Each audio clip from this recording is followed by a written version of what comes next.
अगर मैं आपको एक ऐसे शख्स के बारे में बताऊं जिसने हमारे बातचीत करने, हमारे काम करने और हमारे ज़िंदगी गुजारने के तरीके में इनकलाब बर्पा किया, उसे अपनी ही कंपनी से निकाल दिया जाता है सिर्फ ये कहकर कि वो एक मनफी और टॉक्सिक पर्सनैलिटी का मालिक है और उसके आइडियाज़ कंपनी की ग्रोथ के लिए फ़ायदेमंद नहीं है। आज ये कहानी है उस शख्स के बारे में जिसको बचपन में ही गोद दे दिया जाता है और उसे ये बताया जाता है कि वो कॉलेज में पढ़ने के काबिल नहीं है। इसको अपनी ही कंपनी से निकाल दिया जाता है, जबकि इस टॉक्सिक एनवायरनमेंट और मनफी लोगों के दरमियान में रहते हुए भी ये शख्स अपने आइडियाज़ पर काम करना नहीं छोड़ता और दुनिया को आईपैड और आईफोन जैसे प्रोडक्ट से इंट्रोड्यूस करवाता है और एक बहुत ही कीमती और बड़ी कंपनी की बुनियाद रखता है जिसका नाम आज एप्पल है। उस शख्स का नाम था स्टीव जॉब्स। इस वीडियो के इख्तिताम तक आप जान जाएंगे कि कैसे मनफी और टॉक्सिक पर्सनैलिटी रखने वाले लोग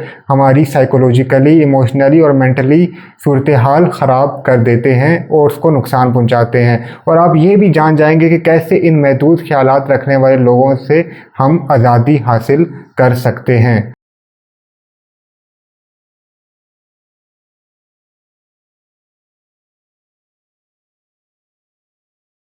24 फरवरी 1955 सैन फ्रांसिस्को, कैलिफोर्निया। एक बच्चा पैदा होता है जिसका नाम स्टीव पॉल जॉब्स रखा जाता है। उसकी वालदा उसके पैदा होने के बाद उसे एक और फैमिली को गोद दे देती है। दरअसल स्टीव जॉब्स की वालदा का रिलेशनशिप एक मुसलमान शख्स से था जिसका ताल्लुक शाम से था और स्टीव जॉब्स की वालदा का वालिद इस रिलेशनशिप से नाखुश था, जिसके डर और खौफ की वजह से स्टीव जॉब्स की वालदा उसे एक दूसरी फैमिली को गोद दे देती है। इस बात का इल्म स्टीव जॉब्स को बचपन में ही हो गया था कि उसे गोद लिया गया है, जिस बात का उसे बहुत ज़्यादा दुख और सदमा बचपन में ही पहुंच जाता है। इस बारे में उनके बायोग्राफर वॉल्टर आइजैक्सन अपनी किताब में लिखते हैं कि स्टीव जॉब्स अपने करीबी दोस्तों को बताया करते थे कि उन्हें गोद लिया गया है और उन्हें अपने असल बायोलॉजिकल पेरेंट्स के बारे में इल्म नहीं है और इस बात का वो बहुत ज़्यादा गहरा दुख अपने दिल में महसूस करते हैं। आप खुद तसव्वुर कीजिए कि एक छोटा बच्चा जिसे बचपन में ही उसके वालिदैन तर्क करते हैं, उसकी पर्सनैलिटी पर बचपन से ही कितना नेगेटिव असर पड़ेगा और वो क्या ही अपनी आगे की आने वाली ज़िंदगी को तश्कील देगा, जबकि उसे ख़ुद ये बात मालूम है कि उसके अपने ही ज़ाती माँ बाप ने उसे बचपन में छोड़ दिया था, तो उसकी कोई भी वैल्यू इस दुनिया में नहीं है। वो यही महसूस करेगा और वो यही सोचेगा। इसके साथ उसके असातिज़ा, उसके दोस्तों ने भी उसे यही एहसास दिलाया कि उसकी इस दुनिया में कोई वैल्यू नहीं है। 1972 में स्टीव जॉब्स रीड कॉलेज में एडमिशन लेते हैं, लेकिन उसी साल वो कॉलेज छोड़ देते हैं सिर्फ इसी वजह से कि वो समझते हैं कि वो तालीम के काबिल नहीं है। स्टीव जॉब्स के असातिज़ा, दोस्त और के करीबी जो घर वाले थे वो उसे यही समझाते हैं कि डिग्री के बगैर वो कभी ज़िंदगी में कामयाब नहीं हो सकता। इस तरीके से वो इर्रेस्पॉन्सिबल बिहेवियर शो कर रहा है और वो एक नाकाम पर्सनैलिटी ज़िंदगी में बनेगा। लेकिन स्टीव जॉब्स के दिमाग में जो ख्यालात मौजूद थे वो बहुत ही अलग थे और वो किसी और ही नज़रिए के ऊपर चलना चाहता था, इंस्टेड कि वो दूसरों के बताए हुए नज़रिए पे अपनी ज़िंदगी को गुजारे। इस वजह से उसने अपना एक अलग ही सफ़र ज़िंदगी में आगे शुरू कर दिया था। स्टीव जॉब्स के ज़िंदगी के सफ़र की कहानी को आगे बढ़ाने से पहले हमारे लिए ये समझना ज़रूरी है कि नेगेटिव और टॉक्सिक लोग किस तरीके से हमें मेंटली और इमोशनली डिस्टर्ब करते हैं और हमारे ख्वाबों को तोड़ते हैं। हम ज़िंदगी में जो कुछ बनना चाहते हैं या कुछ अचीव करना चाहते हैं, ये लोग हमें ये एहसास दिलाते हैं कि तुम छोटे हो, तुम्हारी कोई हैसियत नहीं है इस सोसाइटी में और जो तुम ख्वाब देख रहे हो वो टोटली अनरियलिस्टिक है। तो बेसिकली ये लोग अपने दिल में मौजूद खौफ को आपके ऊपर सादिर कर रहे होते हैं। पहली चीज़ जो ये करते हैं वो ये है कि आपके जहन में एक ऐसी दीवार बना देते हैं जिसके दूसरी तरफ आपके ख्वाब होते हैं, लेकिन ये आपको कहते हैं कि तुम ये दीवार कभी भी पार नहीं कर सकते क्योंकि तुम्हारे आइडियाज़ अनरियलिस्टिक हैं। दूसरी चीज़, ये आपकी क्रिएटिव एनर्जी को ख़त्म कर देते हैं। यानी आपने ये कभी महसूस किया होगा कि किसी के साथ जब आपने कोई क्रिएटिव बात की या कोई नया आइडिया डिस्कस किया तो ये आपको कोई रिस्पॉन्स या रिएक्शन नहीं देते, जिसकी वजह से आप खुद अपने आइडिया के बारे में अनमोटिवेटेड हो जाते हैं और आप ये सोचने लग जाते हैं कि क्या ऐसा मुमकिन भी है। थर्ड, ये अपने खौफ को हिकमत में बदल देते हैं। वो किस तरीके से? यानी ये आपको मल्टीपल सजेशंस देने लग जाते हैं और आपको ये बताते हैं कि तुम ये आइडिया अचीव नहीं कर सकते, या ये आपको ये कहते हैं तुम कभी कंपनी नहीं बना सकते, तुम अपना कारोबार कभी शुरू नहीं कर सकते, क्योंकि हमारा बैकग्राउंड ही नहीं है, हम ऐसे लोग कभी थे ही नहीं और ना ही हम ऐसे आइडियाज़ एक्सरसाइज कर सकते हैं। ये आपको जॉब का मशवरा देंगे, ये आपको एक ऐसा ईजी वे बताएंगे जिसमें कोई रिस्क इन्वॉल्व नहीं होगा। चौथी चीज़ ये लोग ये करते हैं कि आपके फेल होने को ये सेलिब्रेट करते हैं, जबकि आपकी कामयाबी पर कोई रिएक्शन या रेस्पॉन्स नहीं देते, क्योंकि ये लोग चाहते ही नहीं है कि आप कामयाब हो या आप कोई नया आइडिया या विजन पे काम करें, क्योंकि इनके अंदर खुद लिमिटेशंस मौजूद होती हैं। इनको पता होता है कि हाँ, वो ज़िंदगी में ये सारे आइडियाज़ और गोल्स अचीव नहीं कर सकते, इसलिए वो ये चाहते हैं कि आप भी ये अचीव ना कर सकें। स्टीव जॉब्स भी अपनी ज़िंदगी में कुछ ऐसे ही नेगेटिव और टॉक्सिक लोगों के दरमियान से गुजर रहा था, लेकिन उसने कभी भी अपने विजन और ड्रीम्स में उन लोगों के नज़रिए से नहीं देखा, क्योंकि स्टीव जॉब्स जानता था कि उसने एक डिफरेंट पर्पस पर काम करना है और वो अपने ख्वाबों को ज़रूर अचीव करेगा, जो कि आगे जा कर के दुनिया को बदल देता है। तो कैसे एक गोद दिया गया बच्चा जो अपना कॉलेज छोड़ देता है और अपनी ही कंपनी से निकाल दिया जाता है, दुनिया के सामने एक विजनरी बनकर आता है और दुनिया में आईफोन जैसी टेक्नोलॉजीज इंट्रोड्यूस करवाता है।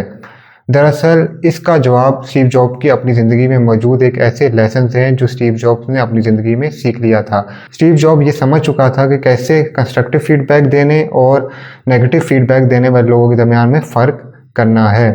तो ऐसा क्या हुआ जिसने सब कुछ बदल दिया? 1985 में स्टीव जॉब को एप्पल से निकाल दिया जाता है।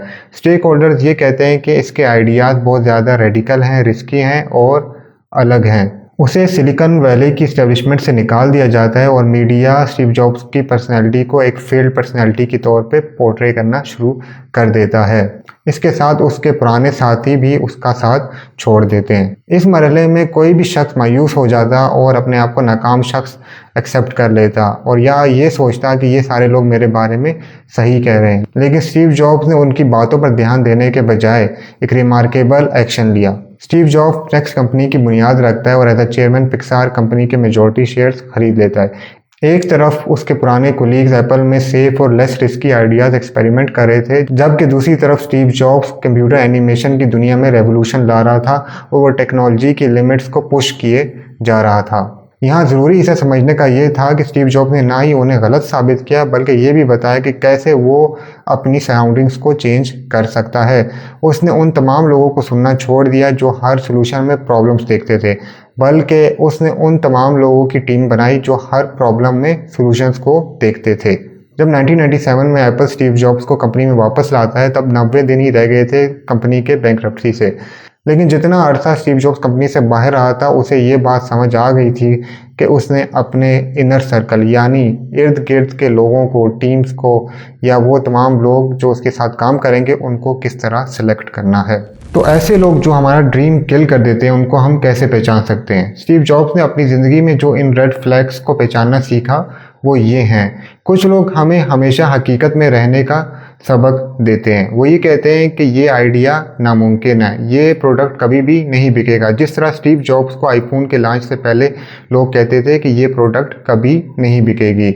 चौथा, ये लोग आपकी क्रिएटिव एनर्जी को चूस जाते हैं। आप इनसे जब भी कन्वर्सेशन करेंगे, आपको लगेगा कि आपने इनको अपना आइडिया बता के गलती कर दी है, बल्कि शायद आप खुद ही अपनी डायरेक्शन में गलत हैं, क्योंकि ये आपको कंफ्यूज कर देंगे। आप अपने प्रोडक्ट के बारे में लेस कॉन्फिडेंट हो जाएंगे और आप लेस एनर्जेटिक फील करेंगे।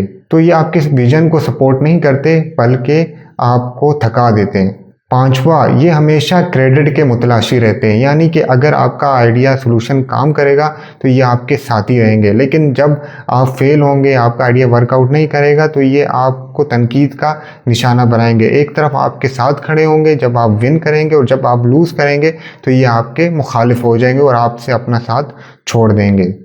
तो यहाँ पर यही एक बहुत इंपॉर्टेंट पॉइंट था जो स्टीव जॉब अपनी ज़िंदगी में समझ चुका था, जो कि बहुत से लोग नहीं समझ पाते।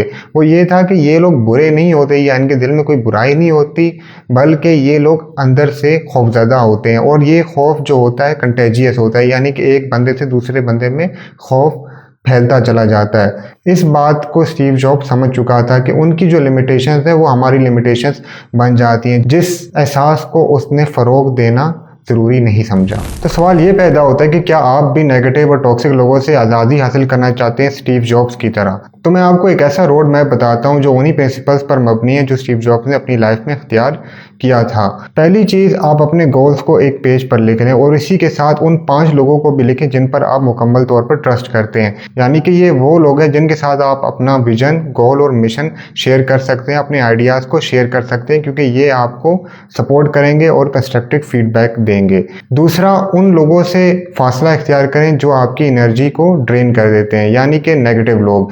अगर आप इनके इर्द गिर्द मौजूद हैं तो इनको आप रिजेक्ट ना करें, ना ही इनको रद्द करें, बल्कि इनको अवॉइड करें या इग्नोर करें। इस तरीके से आप अपने आइडियाज़ और विजन के ऊपर बेहतर काम कर सकेंगे और उनको ग्रो कर सकेंगे। बिल्कुल इसी तरह जैसे स्टीव जॉब्स ने एप्पल के बोर्ड से आर्ग्यूमेंट नहीं किया, बल्कि उसने वहाँ से निकल कर एक नई कंपनी की बुनियाद रख दी थी। तीसरी चीज़ आपने ये करनी है कि आपने ऐसे लोगों को तलाश करना है जिनका विजन आपसे भी बड़ा हो। आप ऐसे कॉन्फ्रेंस में जाएं, इवेंट्स में जाएं, या ऐसे लोगों के साथ नेटवर्किंग करें, या ऐसे मेंटोर्स तलाश करें जिनके विजन आपके विजन के मुताबिक या आपसे बड़े हों और जिनसे आप प्रॉपर गाइडेंस ले सकें, अपने आइडियाज़ डिस्कस कर सकें। और स्टीव जॉब्स ने भी अपने इर्द गिर्द ऐसे लोग रखे जो कि ये यकीन रखते थे कि ये टेक्नोलॉजी दुनिया को बदल सकती है। और चौथा, आपने अपने ऊपर यकीन रखना है। स्टीव जॉब्स का एक मशहूर कॉल है, स्टे हंग्री स्टे फुलिश। जब स्टीव जॉब्स को सब ये कह रहे थे कि आईपैड एक बड़ा आईफोन है, उसने उनकी बातों पर ध्यान नहीं दिया बल्कि अपने आइडियाज़ पर काम किया। आपने दूसरे लोगों के ओपिनियंस की वजह से अपने अंदर मौजूद कमियां नहीं देखनी, बल्कि आपने ये देखना है कि आपके आइडियाज़ वर्ल्ड को किस तरीके से बदल सकते हैं या लोगों की ज़िंदगी में किस तरह इम्प्रूवमेंट ला सकते हैं, क्योंकि आप अपने बारे में यकीन रखते हैं। पांचवा, लोगों के रिजेक्शन से आपने नहीं घबराना। उनके नो कहने से, रिजेक्ट करने से आपने सीखना है कि आखिर आपने कहाँ पर क्या गलती की थी और क्या चीज़ इंप्रूव की जा सकती है। और आपने इस बात में भी फ़र्क करना सीखना है कि कंस्ट्रक्टिव फीडबैक कौन सा है और नेगेटिव और टॉक्सिक फीडबैक कौन सा है। आपने नेगेटिव लोगों को कन्विंस नहीं करना है, जबकि आपने दूसरी तरफ अपनी कामयाबी से उनके शक व शुबात को दूर करना है। स्टीव जॉब्स का एक मशहूर जुमला है जो कि उन्होंने स्टैनफोर्ड कमेंसमेंट स्पीच में कहा था। वो कहते हैं कि कभी भी दूसरों की आवाज़ के शोर में आप अपने अंदर की आवाज़ मत दबाओ। ये सबक उन्होंने बहुत मुश्किल तरीके से अपनी ज़िंदगी में सीखा था, क्योंकि बचपन में उन्हें गोद लिया गया था, वो कॉलेज से ड्रॉप आउट हो जाते हैं और अपनी ही कंपनी से निकाल दिए जाते हैं। इसके अलावा वो अपने आइडियाज़ में भी नाकाम होते हैं। लेकिन जो बात उन्हें एक्स्ट्रा ऑर्डिनरी बनाती है वो ये थी कि उन्होंने कभी भी दूसरों को अपनी कहानी नहीं लिखने दी। उन्होंने कभी भी दूसरों के नेगेटिव और टॉक्सिक नज़रियात को अपने आगे दीवार बनाकर खड़ा नहीं किया। उन्हें ये बात समझ आ गई थी कि जो लोग हर सोल्यूशन के अंदर प्रॉब्लम्स देखते हैं वो कभी भी दुनिया को चेंज नहीं कर सकते। आज करोड़ों लोग स्टीव जॉब्स का विजन अपनी जेब में लेकर के घूम रहे हैं। इसके साथ आईपैड और मैकबुक जैसी टेक्नोलॉजी से भी अपना फ़ायदा निकाल रहे हैं। ये इस वजह से नहीं हुआ कि उन्होंने उनको सुना जिन्होंने उनको रिजेक्ट किया, बल्कि इस वजह से हुआ कि स्टीव जॉब्स ने अपने इर्द गिर्द उन लोगों को रखा जो उसके आइडियाज़ और विजन में यकीन रखते थे। स्टीव जॉब्स के ख्वाब की तरह आपका ख्वाब भी उतना ही इंपॉर्टेंट है और आपका ख्वाब भी इस दुनिया में रेवोल्यूशन ला सकता है, चेंज ला सकता है। अगर आज की वीडियो ने आपकी आंखें खोल दी कि कैसे नेगेटिव और टॉक्सिक लोग आपको ग्रो होने से रोक रहे हैं, तो सब्सक्राइब का बटन ज़रूर दबाइए और कमेंट सेक्शन में मुझे बताएं कि इस हफ्ते वो कौन सी ऐसी आवाज़ है जिसको आप अपनी ज़िंदगी से निकाल देंगे जो आपको ग्रो होने नहीं दे रही। याद रखें, इस दुनिया में ऐसे बंदे की ज़रूरत नहीं है जो कि हमेशा रिस्क लेने से घबराता है और अपने विजन को प्रैक्टिस नहीं करता, बल्कि एक ऐसे शख्स की ज़रूरत है जो कि अपने विजन को फुल पोटेंशियल के साथ दुनिया के सामने लाकर रख सके। अगली वीडियो के आने तक मुख्तलिफ सोचें और अपने इर्द गिर्द में मौजूद लोगों को होशियारी के साथ मुंतखब करें, और कभी भी किसी बंदे को इस बात की इजाज़त नहीं देना है कि वो आपको इस बात पर कन्विंस करे कि तुम्हारा विजन इस दुनिया से बहुत बड़ा है।